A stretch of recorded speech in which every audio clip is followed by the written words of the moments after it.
ಇನ್ನು ಜಾತಿ ಗಣತಿಯ ವರದಿಗೆ ಒಕ್ಕಲಿಗರ ಸಂಘ ಕೂಡ ವಿರೋಧವನ್ನ ವ್ಯಕ್ತಪಡಿಸ್ತಾ ಇದೆ.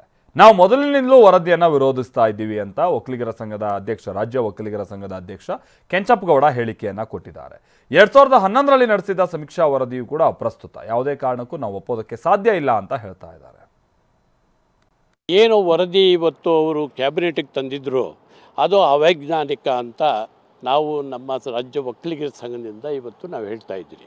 ಯಾತಕ್ಕೆ ಇದು ಅಂತಂದರೆ, ನಮ್ಮ ಜನಾಂಗದ ಅನೇಕ ಸಾವಿರಾರು ಜನನ ನಾವು ಕೇಳಿದಾಗ ಯಾರೂ ನಮ್ಮ ಮನೆಗೆ ಬಂದಿಲ್ಲ, ಯಾರೂ ಜಾತಿ ಯಾವ ಜಾತಿ ಯಾವ ಪಂಗಡ ಅನ್ನೋ ಒಂದು ಮಾತನ್ನು ಕೇಳಲೇ ಇಲ್ಲ. ಯಾವಾಗ ಬಂದಿದ್ದರು, ಎಲ್ಲಿ ಬಂದಿದ್ದರು, 2011ರಲ್ಲಿ ಇದು ಆಗಿದೆ ಅಂತಂದರೆ ಅದು ನಮಗೆ ಗೊತ್ತೇ ಇಲ್ಲ ಅನ್ನೋ ಮಾತನ್ನು ಕೇಳ್ಪಟ್ಟಿದ್ದೀನಿ.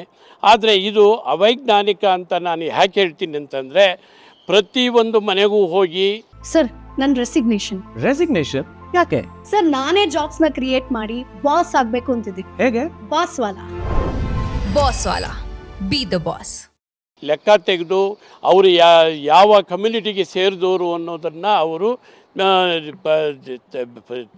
ಅದನ್ನು ಡೀಟೈಲ್ ಕೊಟ್ಟಿಲ್ಲ. ಇನ್ನು ಕೆಲವರು ಇದನ್ನ ಸ್ವಾಗತಾರ್ಹ ಅಂತ ಹೇಳ್ತಾ ಇದ್ದಾರೆ. ಜಾತಿ ಗಣತಿ ವರದಿ ಬಗ್ಗೆ ಸಿಎಂ ನಡೆಗೆ ಅತಿ ಹಿಂದುಳಿದ ವರ್ಗಗಳ ವೇದಿಕೆ ಅಧ್ಯಕ್ಷ MC ವೇಣುಗೋಪಾಲ್ ಮೆಚ್ಚುಗೆಯನ್ನು ವ್ಯಕ್ತಪಡಿಸಿದ್ದಾರೆ. ಬೇರೆ ಸರ್ಕಾರಗಳು ಯಾವುದೇ ನಿರ್ಧಾರವನ್ನು ಕೈಗೊಂಡಿರಲಿಲ್ಲ. ಸಿದ್ದರಾಮಯ್ಯನವರ ಅವಧಿಯಲ್ಲಿ ಸರ್ವರಿಗೂ ಸಮಪಾಲು ಸಮಬಾಳು ಅನ್ನುವಂಥದ್ದು ಒಂದು ಕಲ್ಪನೆ ಅಡಿ ಇದನ್ನೆಲ್ಲ ಸ್ವೀಕಾರ ಮಾಡ್ತಾರಂತೂ ಸ್ವಾಗತಾರ್ಹ ಅಂತ ಹೇಳ್ತಿದ್ದಾರೆ. ಮಾನ್ಯ ಮುಖ್ಯಮಂತ್ರಿಗಳು 2015ರಲ್ಲಿ ಈ ಸಮೀಕ್ಷೆಯನ್ನು ಮಾಡಬೇಕು, ಸರ್ವರಿಗೂ ಸಮಪಾಲು ಸರ್ವರಿಗೂ ಸಮಬಾಳು ಅಂತ ಒಂದು ನಾನುಡಿ ಏನಿದೆ ಬಸವಣ್ಣನವರು, ಆ ರೀತಿ ಎಲ್ಲರಿಗೂ ಅವರವರ ಜನಸಂಖ್ಯೆ ಆಧಾರಿತವಾಗಿ ಅವರಿಗೆ ಕಾರ್ಯಕ್ರಮಗಳನ್ನು ರೂಪಿಸೋದಕ್ಕೆ, ಅವರಿಗೆ ಅವಕಾಶಗಳನ್ನು ಕಲ್ಪಿಸೋದಕ್ಕೆ, ಅವರಿಗೆ ನ್ಯಾಯ ಒದಗಿಸೋದಕ್ಕೆ ಈ ಸಮೀಕ್ಷೆಯನ್ನು ಅವರು ಆದೇಶ ಮಾಡಿದರು.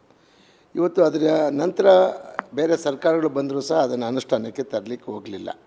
ಈಗ ಆ ವರದಿಯನ್ನು ಅವರು ರಾಜ್ಯದ ಸಂಪುಟ ದರ್ಜೆಯಲ್ಲಿ ಆ ವರದಿಯನ್ನು ಸ್ವೀಕರಿಸಿದ್ದಾರೆ. 17ನೇ ತಾರೀಕು ಆ ವರದಿ ಬಗ್ಗೆ ಸಂಪೂರ್ಣವಾದಂಥ ಚರ್ಚೆಯನ್ನು ಮಾಡಿ, ಇಕ್ಕಟ್ಟು ಬಿಕ್ಕಟ್ಟುಗಳ ಬಗ್ಗೆ ಮಾಡಿ, ಯಾವುದೇ ಸಮಾಜಕ್ಕೆ ಅಸಮಾನತೆ ಆಗದೆ ಎಲ್ಲ ಸಮಾಜಗಳಿಗೂ ನ್ಯಾಯ ಒದಗಿಸ್ತಕ್ಕಂಥ ಕೆಲಸ ಮಾನ್ಯ ಮುಖ್ಯಮಂತ್ರಿಗಳು ಮಾಡ್ತಾರೆ ಅನ್ನೋದು ನನಗೆ ನಂಬಿಕೆ ಇದೆ.